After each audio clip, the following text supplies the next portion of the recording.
Hello everyone, আমার নতুন একটি ভ্লগে তোমাদের সবাইকে ওয়েলকাম।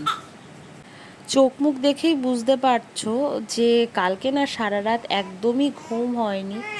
আসলে ও না কালকে সারা রাত একেবারেই ঘুমোয়নি, তাই আজকে সকাল হতে হতেই তাড়াতাড়ি ডাক্তারের অ্যাপয়েন্টমেন্ট নিয়ে ওকে নিয়ে চলে যাচ্ছিলাম। বাইরে একটু বৃষ্টিও হচ্ছিল, তাও নিয়ে যেতেই হলো, কিছু করার নেই। যখন বৃষ্টি বন্ধ হয়েছিল তখন ওকে নিয়ে বেরিয়েছিলাম।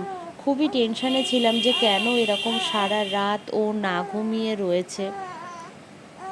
এই 1-2 দিন হলো ও খাওয়া দাওয়াও কিন্তু একেবারেই ঠিকঠাক মতো করছিল না। আমাদের বাড়ির থেকে ডাক্তারের ডিস্টেন্স একটুখানি, বেশি যেতে হয় না। তাও দেখো ওর মুখটা দেখে বুঝতেই পারবে যে ওর শরীরটা না একদমই ভালো লাগছে না।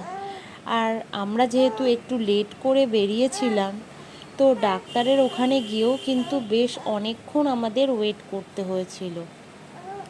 সেই সময় না ও আস্তে আস্তে ঘুমিয়ে গেছিলো, কারণ আমাদের পার্টিকুলার যেই টাইমে যেতে বলেছিল সেই টাইমটায় আমরা যেতে পারিনি, কিছুটা লেট করেছিলাম।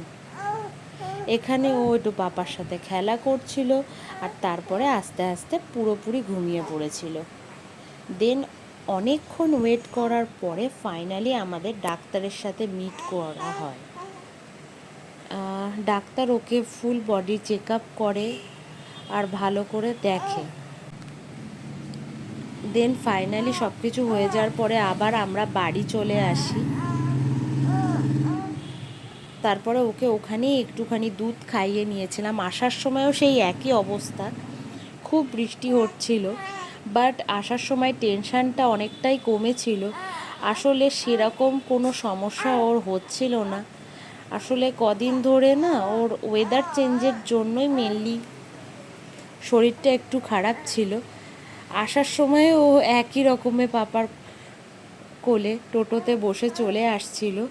অ্যান্ড আমার কিছুটা হলেও চিন্তা কমেছিল। বাট একটা জিনিস যেটা ডক্টর বলেছে সেটা মেন হলো যে ওর ওয়েটটা একটু কম আছে, ওর খাওয়া দাওয়াটা একটু ঠিক করে করতে হবে, মেনটেন করে করতে হবে। আসলে আমি অনেক চেষ্টাই করি, বাট ও না সঠিকভাবে খায় না। তো নর্মালি যেই টাইমের গ্যাপে খেতে হয় সেটা ও খায় না। তো আমি ট্রাই করছি ওকে যাতে পারফেক্টভাবে খাওয়াতে পারি আর ওয়েটটা যাতে ঠিকঠাকভাবে গেইন হয়।